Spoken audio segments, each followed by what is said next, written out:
The arrival of Imperial allies in the Great War was a devastating blow from which the Republic never fully recovered.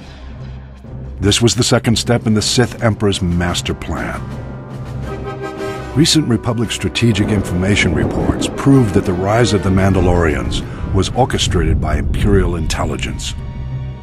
We know extremely little about this shadowy organization, but Imperial intelligence operatives are clearly just as deadly as their Sith superiors. The galaxy's criminal networks wavered endlessly during the Great War, debating whether to back the Republic or the Empire. Although the Hutt cartels resented the Sith Emperor for not including them in his pre-war conspiracy, Imperial intelligence somehow blocked the Republic's efforts to win the Hutt's support. Scattered around the galaxy, Mandalorian mercenaries and bounty hunters faced the same choice as the Hutts. Some signed on with the Empire, but most remained independent. Imperial diplomats made repeated attempts to recruit the galaxy's most infamous bounty hunters, but were turned down every time. The Empire shifted its tactics. Mandalorian mercenaries and bounty hunters often fought as gladiators for money and glory, a mark of honor in the Mandalorian culture. Imperial agents used this to their advantage, infiltrating the most prominent gladiatorial arenas in the galaxy, as managers and sponsors, and even in some cases as gladiators themselves. The Imperial agents singled out a proud young gladiator to be their pawn.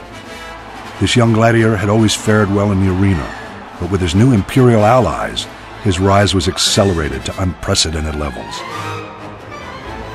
Rigging arena fights is not unheard of, but Imperial agents brazenly sabotaged the entire system by drugging their champion's competition. None could stand against him.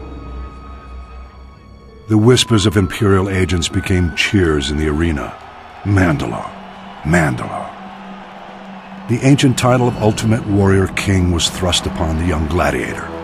His infamy grew, and when he called, the Mandalorians rallied to their new master. The new Mandalore secretly served masters of his own, however.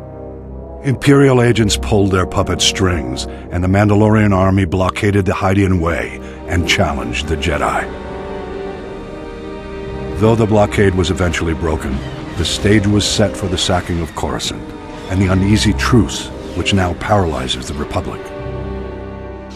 The Mandalorian-Sith alliance remains intact to this day. That could change if the original ruse was brought to light, but the Imperial intelligence covers its tracks too well. Mandalore was slain recently, and his killer, the new Mandalore, has taken his place. Whether or not he's another Imperial puppet remains to be seen, but we must watch him closely. Imperial agent success in bringing the Mandalorians into the war was the counterplay to the Republic's first string of victories, the subject of my next report.